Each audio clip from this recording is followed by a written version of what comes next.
Better the devil you know. Dan found the vase in a junk shop, wedged between chipped teapots and cracked china. Its glaze was faded, but the figure painted on it was unmistakable. Priapus, grotesque and comic, loins exaggerated in eternal pride. When he lifted it, a scroll rattled inside. He laughed nervously, bought it for £1 and set it on his bedside table. That night he unrolled the scroll. Cramped handwriting described the spirit of lust which enters through the eyes and tongue. He laughed nervously, set it aside and went to bed. His dreams that night were of wild lovemaking, sweat, writhing limbs, heavy breathing and nocturnal emissions. He woke with clarity, his body moving without command, his loins standing proudly, much bigger, like the painted god on the vase. He remembered the scroll and knew he was possessed. He screamed, trapped within his mind.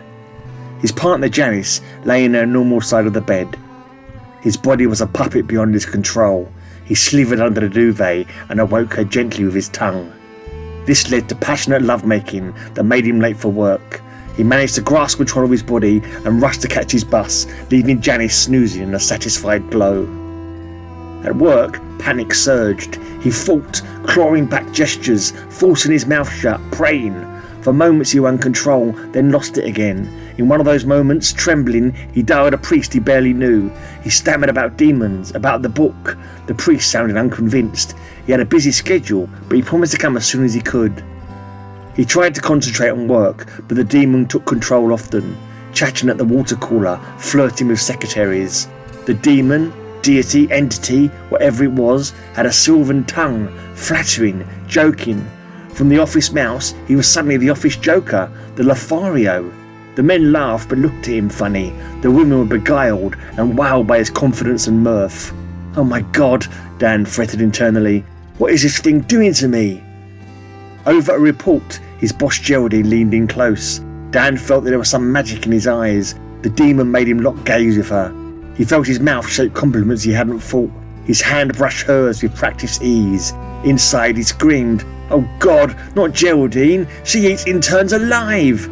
But outwardly he was Priapus in a suit, rustic lust dressed in pinstripes. She laughed, flushed, and before he could stop it, they were tangled together in her office. He felt every pulse, every gasp, even as his mind screamed. Leaving work, he finalised date arrangements with 2 girls from the typing pool and 1 from accounts. That evening, his partner kissed him differently. The morning had awakened a spark in her, one that he had not been able to kindle in years. He tried to resist, but the demon in his body betrayed him. The touches were daring, intoxicating. He felt everything, every thrill, every gasp, even as he whispered in horror, "Stop!" The demon said nothing, it simply acted. Janice was being seduced, taken by the demon. He sobbed inside. The next few weeks were hell. His ability to wrest control seemed fruitless. What could he even do in his moments of clarity? He tried confessing to Janice. "I have a demon in me," he wailed. "I know," she replied, purring, "and I want that demon in me right now." The entity retook control and another marathon commenced. His work faltered. He'd have been sacked under normal circumstances, but Geraldine had him in her office working on special projects mostly. The demon's powers of seduction were too strong for women to resist, and he couldn't resist the demon's control. Within a month, he'd been with every woman in the office, including Agnes in the stationery cupboard at her retirement party. He'd also sweet-talked Janice into throwing parties, wild parties, actually, call them what they were, bacchanalian orgies. Janice was delighted by the new Dan. She was delighted by the new her too. Promotions, parties, whispered confessions, unbeknown to her, they all flowed from the demon's charm. It was at one such party that the priest arrived, clutching a crucifix. He balked at the debauchery all around and sprinkled holy water, demanding the demon depart. But Dan, sweating, gasping, begged him to wait. "Please," he whispered, "it's not cruel." He couldn't believe what he was saying, finally admitting it to himself. "It's better."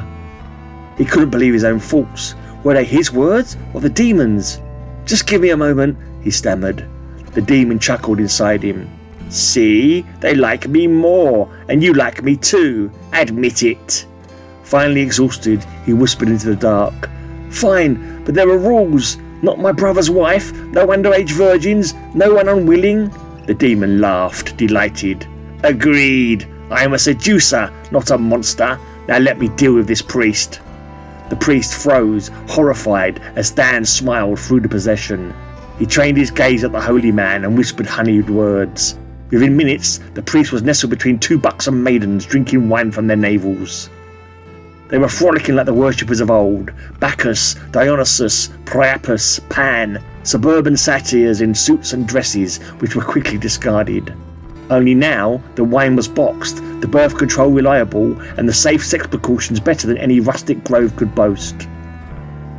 In the end, the true horror was not that he'd lost control, it was that he didn't want it back.